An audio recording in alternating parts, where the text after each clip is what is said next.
नमस्कार। शाम के अखबारों की चर्चा के साथ एक बार फिर हम आपके साथ हाजिर हैं। आज शुक्रवार है, मुहर्रम का त्यौहार हैगा। मुहर्रम की परमिशन नहीं परमिशन को लेकर जो चला है उस पर भी हम बात करेंगे।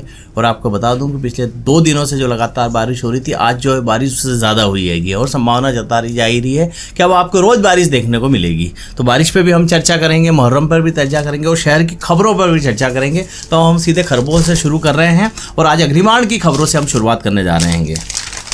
पहले बनने पर वही राम मंदिर छाया हुआ है, चंदा चोरी मसला।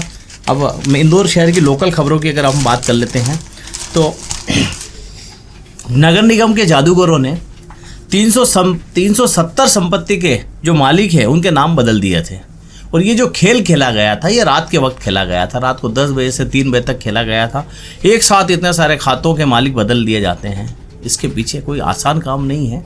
और जिस पासवर्ड और आईडी से वो किए गए हैं वो आईडी पासवर्ड नगर निगम के जिम्मेदार अफसरों के थे। उन्होंने तो हाथ खड़े कर दिए हैं कि हमें इसकी जानकारी नहीं थी, हमें इसे चलाना भी नहीं आता। कितनी जानकर अचरज होता है कि जिन अफसरों को आपने आईडी पासवर्ड दिया उन्हें चलाना तक नहीं आता है। उन्होंने दूसरों का दे रखे थे और उन्होंने खेल कर दिया। जांच में जो भी निकलेगा अपनी जगह है, अभी जांच की बात कही जा रही है। पर जो असल मालिक थे, जो नाम बदले गए थे, वापस उन नाम को हटा दिया गया और पुराने मालिकों के नाम दर्ज हो गए। मनोज जी क्या कहेंगे? देखिए, ये खेल तो चलता आ रहा है। एक ये डिजिटल सिग्नेचर का मामला है। पुराने जो रिटायरमेंट के करीब हैं अधिकारी, उन अधिकारियों को कंप्यूटर की नॉलेज नहीं है, इसलिए उनके लिए कंप्यूटर ऑपरेटर रखे जाते हैं। और ये कंप्यूटर ऑपरेटर बहुत बड़े खिलाड़ी होते हैं जो खेल कर दिया। ऐसा ही आपको याद हो तो शिक्षा विभाग में भी हुआ था। शिक्षा विभाग में भी इस प्रकार की घटना हो गई है। 2-3 घटनाएं हो गई है। क्या रहता है कि उस कर्मचारी पे उनको विश्वास भी करना पड़ता है। अब या तो विश्वास की बात है या दोनों की मिली भगत की बात है, ये तो समय बताएगा, जांच बताएगी। लेकिन ये अधिकांश खेल रात में ही होता है, जैसा कि इस अखबार की खबर के अनुसार है। तो रात में लगभग 12 बजे के आसपास कंप्यूटर में कुछ सिस्टम में सुधार का कार्य चलता है, उस समय ये खेल खेला जा सकता है। आपको जादूगरी करनी है तो आप कभी भी कर सकते हैं, पर इन्होंने रात का वक्त चुना और एक साथ 300 से ज़्यादा संपत्तियों के मालिकों को बदल दिया। बिना धन जेब ठंडी गर्म किए बगैर तो मुझे नहीं लगता ऐसा संभव नहीं, संभव ही नहीं है। और ये 370 संपत्तियों का मामला तो सामने आ गया, ना मालूम कितनी संपत्तियों का नामांतरण हो गया होगा। शुभ लाभ करके कितनी संपत्तियों के मालिक बदले जा चुके होंगे। बिल्कुल सही कह रहे हैं। निवेदन है सभी संपत्ति मालिकों से कि एक बार अपना खाता चेक कर लें, कहीं नामांतरण तो नहीं। हालांकि वो बदले इससे नहीं जाते हैं। आपको बता दूं मनोज जी, इसमें थोड़ा सा मैं क्लियर कर देता हूँ। ये जो शुभ लाभ करा के ही नाम बदलाए गए हैंगे। जो लोग बदलाना चाह रहे थे उन्होंने शुभ लाभ किया गया, चोरी पकड़ में आ गई। तो ये हुआ कि वो जो अपने शुभ लाभ करके आपने जो आगे बढ़ाया था वो जो है अब गया, आपका डूब गया। आप कहने को भी नहीं रहे कि आपने कुछ ऐसा कराया था। अगर आप सामने आते हैं तो आप भी आरोपी बन जाएंगे, इसलिए सबकी चुप्पी हैगी। एक और खबर की हम बात कर लेते हैं। पीथमपुर में विकसित हो रहा है मल्टी मॉडल लॉजिस्टिक पार्क। 150 कमरों के में यहाँ होटल भी बन रहा है और 25 कंटेनर का डिपो भी बनेगा। जी। पीथमपुर जो हमारा औद्योगिक क्षेत्र कहा जाता है, चूंकि इंदौर के नजदीक हैगा, और इस तरीके की मुझे लगता है पहली बड़ी योजना वहाँ पर देखने को मिल रही है। मनोज जी क्या कहेंगे? हजारों करोड़ रुपए की योजना है। इस मामले में पीथमपुर जो हालांकि धार जिले में आता है लेकिन इंदौर का पश्चिमी क्षेत्र कहलाता है। आप देख रहे होंगे धार रोड को और सुपर कॉरिडोर को आगे ले जाया जा रहा है, पीथमपुर की तरफ ले जाया जा रहा है। हिमाचल में भी काम इस खबर के अनुसार और MPIDC और अन्य संस्थाओं के आधार पर मैं ये बताना चाहता हूँ दर्शकों को कि 600 करोड़ रुपए की योजना हिमाचल में भी आई है। यहाँ पर भी लॉजिस्टिक पार्क बनेगा और ये मल्टी मॉडल लॉजिस्टिक पार्क है। इसमें काफ़ी सुविधाएं मिलेगी जिससे कि विदेशों से आने वाले लोगों को इंदौर की होटलों पर डिपेंड नहीं होना पड़ेगा। ऐसी एक 150 कमरों की यहाँ पर अच्छी खासी होटल बनाने की भी तैयारी। कुल मिलाकर के एक ये हमारा डेट्रॉइट, जिसे अमेरिका में डेट्रॉइट है, वैसे के वैसे पीथमपुर को बनाया जाने का प्रयास किया जा रहा है। पीथमपुर में जो करोड़ों रुपए का इन्वेस्टमेंट कर रहे हैं, उन्हें ठहरने के लिए वहाँ जगह भी तो देनी जरूरी है और वहीं पे सभी सुविधाओं की आप होटल दे पाएंगे तो उनके आने वाले मेहमान और उनसे जो खरीदी करने वाले जो लोग हैं, वहाँ इन्वेस्टमेंट करने वाले जो उनके साथी हैं, उनके लिए वाकई जगह की जरूरत है। बिल्कुल एयरपोर्ट से कनेक्टिविटी लगभग मिल गई। बिल्कुल सही कह रहे हैं मनोज। जब हम पत्रिका की खबर की बात कर लेते हैं पत्रिका में एक खबर है जिसमें बात की जा सकती है। ये अब अगर हम उद्योग की बात कर रहे हैं तो उद्योग को के लिए जरूरी है कि सड़कें भी होना चाहिए। इंदौर हरदा फेतुल 4 लेन जो है उस पर गाड़ियां दौड़ने लगी है, मतलब रोड का काम करीब करीब पूरा हो चुका है। 2300 करोड़ रुपए बन रहे NH 47 की जमीनी हकीकत यही है कि वहां पर आप उद्घाटन करें या ना करें, रोड बन चुका है और गाड़ियां चलने लगी है। फ्लाईओवर हालांकि अधूरे हैं, फिर बावजूद इसके जो हालात है सड़कों की, लोगों को ऐसा लग रहा है कि वे किसी का इंतजार नहीं करना चाहते। मनु जी क्या कहेंगे? नहीं, इंतजार इसलिए नहीं होगा शेखर भैया कि ये नागपुर के लिए जोड़ने वाली बहुत बढ़िया महत्वपूर्ण सड़क है और बहुत शॉर्टकट है। अभी इंदौर से जो गाड़ियां चलती है वो भोपाल होते हुए, होशंगाबाद होते हुए नागपुर की तरफ जाती है। अगर ये सड़क पूरी तरह बन गई और तिरी भन्नाड, इंदौर की लैंग्वेज में बोले कि तिरी भन्नाड यानी कि तेजी से चलने लायक होगी, तो 5 घंटे बचेंगे साहब। अभी तो आधा काम साउथ की कनेक्टिविटी हो जाएगी। बिल्कुल आप सही। अभी हरदा तक काम हुआ है, इसमें आधी सड़क बनी, 1100 करोड़ रुपए के लगभग की योजना थी और ये कुल मिला के 2300 करोड़ की योजना। खास बात ये बताना चाहूंगा शेखर जी इसमें कि 2022 में काम चालू हुआ और 2026 के आसपास आप आधा काम तो होता देख चुके हो। जी बिल्कुल सही कह रहे हैं। और मैं आपको एक खबर की जानकारी आपको दे देता हूँ। इंदौर जिला बार एसोसिएशन के जो चुनाव हुए थे उसकी देर रात तक काउंटिंग चलती रही है और नतीजे आते आते जो है मुझे सुबह हो गई थी और अध्यक्ष में जो है राकेश पाल जो है चुनाव जीते हैं, उपाध्यक्ष जितेंद्र नीम बने हैं, सचिव धर्मेंद्र गुजर के इससे पद गया हैगा। तो ये तो थी वो खबर जो आज सुबह जो है तक अखबारों में ये नहीं आया था कि कौन जीता है, वोटिंग कितनी हुई थी, पर दोपहर के अखबारों ने इस सब चीज़ का खुलासा किया है। अब मैं प्रभात किरण की खबर की बात कर लेता हूँ। तो प्रभात किरण में एक खबर है जिस पर हम बात करना चाहेंगे। नई इमारत बना दो हादसे से पहले, ये कहना है नेहरू नगर के उन लोगों का जो हाउसिंग बोर्ड के पुरानी इमारतों में रह रहे हैं और जर्जर हो चुकी है। नोटिस इन्हें मिल चुके हैं कि आप खाली कर दीजिए, आपको हटना नहीं बना कर दे रहे हैं, पर कब बना कर देंगे?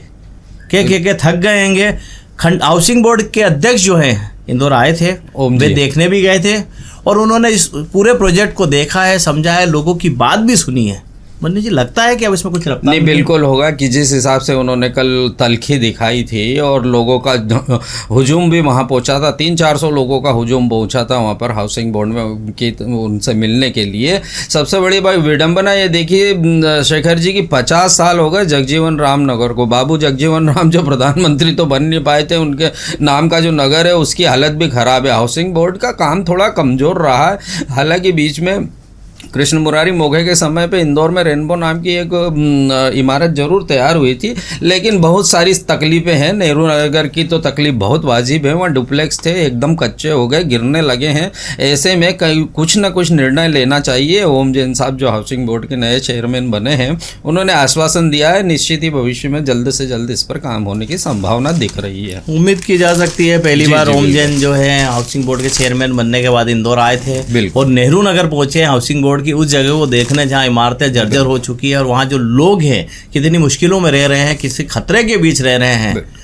सही कह रहा है। उन्होंने रहवासियों ने दिखाया है क्या हालत है इमारत की। वो नोटिस भी दिखाए हैं जो हाउसिंग बोर्ड बार बार देता रहा है खाली करने। हाउसिंग बोर्ड ने वादा भी किया था आप दूसरी जगह शिफ्ट हो जाइए, किराया हम देंगे जब तक बन नहीं जाता, और आपको अभी जितनी जगह उससे ज़्यादा जगह भी देंगे। पर ये सब कागजों में चल रहा है, जमीन पर आता हुआ मनोज कई साल हो गए दिखाई नहीं दे रहा है। नहीं, अब संभावना दिख रही है जिस पर हाँ नए चेयरमैन साहब आए, नई उम्मीद आप जगा कर जागिए, आप इतना भरोसा तो कर ही सकते हैं। अब हम दैनिक दोपहर के अखबार की खबर की बात कर लेते हैं। कलबर्रा मैदान पर मेले के लिए लगे बांस और बल्ली लग चुके हैं। इसको लेकर जो है बड़ी धोबी पछाड़ हो रही है। धोबी घाट पर लगने वाले मेले को लेकर जो धोबी पछाड़ हो रही है, पहले मंजूरी को लेकर करबला कमेटी लगातार महापौर पुष्यमित्र भार्गव के पास गई, लगातार नगर निगम कमिश्नर के पास गई और इन वक्त पर कल अगर बात करें गुरुवार को जो है दोपहर में परमिशन जारी कर दी जाती है कि मेला लगाया जा सकता है, क्योंकि परंपरागत है। शासन स्तर पर इस पर निर्देश मिलने के बाद कमिश्नर से जारी करते हैं, महापौर तक बात पहुंचती है तो महापौर तुरंत वर्चुअली बैठक बुलाते हैं और वर्चुअली बैठक बुलाकर मेले की परमिशन को रद्द करने का MIC में संकल्प पारित करा देते हैं। हालांकि आपको मैं बता दूं कि संकल्प तो पारित हो चुका है MIC में, लेकिन मेले की मंजूरी नगर निगम कमिश्नर ने दी थी। उस मेले की मंजूरी को निरस्त करने का अधिकार भी नगर निगम कमिश्नर को है।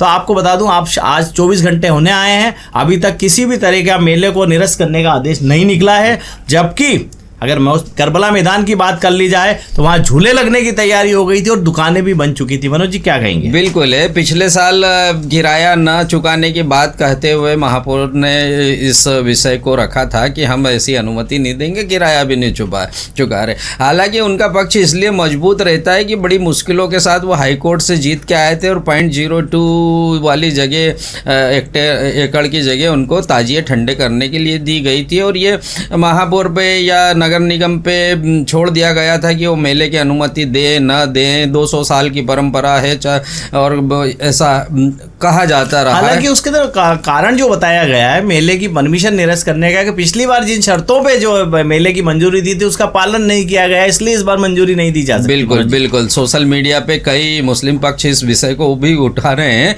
कि वो गलती हुई थी, उसका खामियाजा मुस्लिम समाज को उठाना पड़ा है। ऐसी गलतियां न हो और मिल बैठ करके बांट चूट करके काम हो जाना चाहिए। हालांकि शहर कांग्रेस अध्यक्ष कह रहे हैं कि मेले की अनुमति निरस्त करना शहर की शांति विकास व्यवस्था बिगाड़ने जैसा है। नहीं, शांति व्यवस्था क्या बिगाड़ना शेखर जी, कोई अनुमति देना नहीं देना इसको राजनीतिक तूल भी दिया जा सकता है। और हालांकि कुछ जगह पे काम कई मेले लगते रहते हैं, उनकी अनुमति नहीं भी लेते हैं, उस पर तो नगर निगम देखता नहीं है। कई मेले ऐसे हैं जिसके अंदर अनुमति लेने के बाद करोड़ों रुपए की दुकानें आवंटित कर, उस पर भी नगर निगम नहीं देखता है। तो कुछ न कुछ हम मिल बैठ करके इसका निकाल होना चाहिए। 15 दिन से लिंगरिंग चल रहा मामला, इस प्रकार से लिंगरिंग नहीं करना चाहिए। या तो 2 टुक क्लियर हो या ये आखिरी टाइम, आज मुहर्रम का दिन है और आज के दिन भी ऐसी बातें हो रही थी, शोभा नहीं देता इस शहर के लिए। जी बिल्कुल सही कह रहे हैं। दोपहर में भी एक खबर है जो जिला बार एसोसिएशन चुनाव से जुड़ी है, इसके अंदर बताया जा रहा है प्रतिष्ठित चुनाव बताया जा रहा है। इसमें जो अध्यक्ष राजेश पाल जो चुनाव जीते हैं वह 696 मतों से चुनाव जीते हैं। बिल्कुल बिल्कुल, और रात 2 बजे जो नतीजे आए थे। हाँ, कार्यकारिणी के नतीजे सवेरे आए और सेक्रेटरी पद पे सर्वाधिक, वो कोषाध्यक्ष पद पे सर्वाधिक मतों से 800 समथिंग मतों से वो उर्वशी जी जीती हैं। सभी को बधाई है हमारी। हालांकि आपको बता दूं कि पहली बार जो है महिला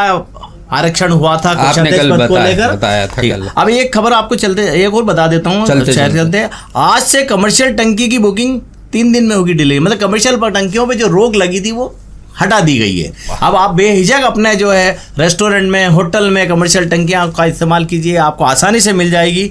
तो ये तो थी वो वाली खबरें। अब शहर की खबरें। अब हम बात करते हैं देश दुनिया की खबरों की बात करें। दैनिक दोपहर के पहले पन्ने की खबर बता रही है 1 साल बाद ऑपरेशन सिंदूर में शहीद हुए 6 वीर जवानों के नाम सार्वजनिक किए गए हैं। मतलब आपको बता दूं जब ऑपरेशन सिंदूर किया गया था उसमें 6 जवान हमारे शहीद हुए थे, उनके नाम अब बताए गए हैं। मनोज जी क्या कहेंगे? देखिए, अब या तो इसके अंदर एक रक्षा मंत्रालय की एक स्ट्रेटेजी रहती होगी, लेकिन आम जनता में ये संदेश गया है कि क्या हम चाइना जैसे हो गए हैं कि हमारे यहाँ युद्ध में जो शहीद होता है उसकी जानकारी इतने सालों बाद या 1 साल तो इसको हो गया, चाइना में तो देते ही नहीं है, हम क्या उस और बढ़ रहे हैं। सबसे बड़ी बात शेखर जी इसमें ये कि एक वायुसेना का भी शहीद हुआ है, तो कहीं न कोई प्रश्न चिन्ह लगने शुरू होते हैं। आम जनता में ये बात जाती है कि ये छुपाया क्यों जाता है। हो सकता है अभी 6 की बात खबर आई है, आगे और भी आने की हो सकता है। सही कह रहे हैं। तो कुल मिला के ये बड़ा प्रश्न चिन्ह खड़ा करता है, इस पे सरकार को सोचना चाहिए। मुझे नहीं मालूम है कि इसमें छुपाया क्यों जाता है और क्यों इसको इतने दिनों बाद बताया जाता है। ये समझ किसी को भी नहीं मालूम है, ये सरकार ही बता सकती है जिसने नाम उजागर किए हैं। जी। एक खबर की और बात कर लेते हैं कि इस बार जो मानसून की बेरुखी जो हमें दिखाई दे रही है, देर से जो मानसून आया है, मानसून के कम पानी गिरने की जो संभावना जताई जा रही है उसको देखते हुए महाराष्ट्र और तेलंगाना में 85% बुआई घटी हैगी। कमजोर मानसून से खरीफ फसल पर बड़ा संकट खड़ा हो गया है और ये वो राज्य हैं जो कृषि उत्पादक राज्य माने जाते हैं। बिल्कुल है। क्या हुआ कि यहाँ पर 6 से 8 दिन मानसून लेट हुआ है, सभी जगह पे हुआ है। इंदौर में तो खैर हम 20 के बाद ही उम्मीद करते थे, इंदौर और मालवा क्षेत्र में बुआई शुरू होगी, लेकिन महाराष्ट्र और तेलंगाना में बुआई 15 दिन पहले शुरू हो जाती क्योंकि वो मानसून पहले आ जाता था। अभी नहीं आया, इसके कारण 85% बुआई नहीं है। इसका खामियाजा खाद्यान्न संकट के रूप में हमें देखने को मिल सकता है। एक खबर पे हम और चर्चा कर लेते हैं कि चूंकि दैनिक दोपहर अखबार कल ही बता चुका था, परसों 2-4 दिन से हम लगातार आपको बता रहे थे कि राम मंदिर में चंदा चोरी के मामले में जो लोग शामिल हैं उन पर जल्द ही जो है SIT की रिपोर्ट के बाद FIR दर्ज होने की संभावना बताई गई थी। जो नाम जो है हमने इस कार्यक्रम के जरिए बताए थे उसमें से काफ़ी लोगों पर जो एफआईआर हुई है। मनोज जी क्या कहें? नहीं, बिल्कुल दैनिक दोपहर इस मामले में पायोनियर रहा। कल ही बता दिया था कि इनके ऊपर एफआईआर दर्ज होगी और इनका इस्तीफा होगा। इस्तीफा भी हो गया है। एफआईआर दर्ज होने के मामले में ये दो मुख्य रूप से दो बड़े महान नाम तो बच गए हैं, बाकी 6 पे एफआईआर। इनके आसपास के जितने लोग थे, इनके जो सबसे खास लोग कहे जाते थे, वे सब दास के घेरे में आ गए हैं। बिल्कुल, और ऐसी कई खबरें रहती हैं जो दैनिक दोपहर के माध्यम से हमें पता लगती है। एक ऐसी खबर भी सामने आई है कि जो हमारी मध्य प्रदेश सरकार के मुख्यमंत्री हैं, उनके ऊपर जो जमीन का आरोप लगाया गया है, वो फाइल पिछले 6 महीने से घूम रही थी। बड़े एक दैनिक अखबार के पास में थी वो, जहाँ पर बात नहीं चली तो फिर वो धीरे से वो फाइल उठ करके इंडियन एक्सप्रेस पे गई। इंडियन एक्सप्रेस वालों ने भी उस पर खोजबीन की, तथ्यों की जानकारी ली और इतना भी अंदर तक बात गई कि ऊपर के लेवल पे, भारतीय जनता पार्टी के ऊपर के लेवल पर भी प्रश्न उठाए गए, बातचीत की गई। इंडियन एक्सप्रेस के पूर्व संपादक ने इस बात की तस्दीक भी की है बाजार के अंदर कई सोशल मीडिया के माध्यम से कि ये खबर ऐसे करके बाहर आती है। तो कई चीज़ें ऐसी रहती है जो छुपी हुई रहती है, लेकिन दैनिक दोपहर उसे निकालने के और बताने का प्रयास करता है, आप सब दर्शकों श्रोताओं पाठकों तक पहुंचाने का प्रयास करता है। इसी प्रकार कुल मिला के मनोज जी आप ये कहना चाह रहे हैं कि जो संपत्ति को लेकर जो मुख्यमंत्री के खिलाफ जो एक पूरा षड्यंत्र रचा गया हैगा, इसकी स्क्रिप्ट 6 महीने पहले ही लिखा गई थी और इसको तैयार करने में उनके अपने ही कोई लोग हैं जिन्होंने इसको लेके जगह जगह घूम रहे थे कि इस तरीके से बाउंडर बनाया जाए और मुख्यमंत्री की छवि पर कहीं ना कहीं है दाग लगाने की कोशिश की। बिल्कुल बिल्कुल सही कह रहे हैं आप। कुछ न कुछ थोड़ा बहुत जो भी होगा, कुछ गलतियां हुई होगी, उसी को उठाया जाएगा। बाकी तो सीएमओ ने भी क्लियर कर दिया है, भारतीय जनता पार्टी ने भी क्लियर कर दिया है कि ये संपत्तियां वही थी जो 2023 में चुनाव लड़ते वक्त बताई गई थी। सरकार की तरफ से अपना पक्ष आ चुका है। तो कुल मिलाकर अभी जो चल रहा है वो चलते रहने दीजिए, देख रहे हैं क्या होता हैगा। ठीक है, वो अपनी जगह हैगा। तो ये थी आज की खबरों पर चर्चा, और इसी तरह आप हमारे साथ बने रहिए और हमारे कार्यक्रम को लेकर आपके जो सुझाव है, आपकी कोई राय है तो हमें कमेंट बॉक्स में जरूर दीजिए और हम आपके लिए ही ये प्रोग्राम बनाते हैं। आपके मित्रों तक इसे पहुंचाइए और आप लगातार इसे देखते रहिए। धन्यवाद। प्लीज़ शेयर जरूर कीजिए।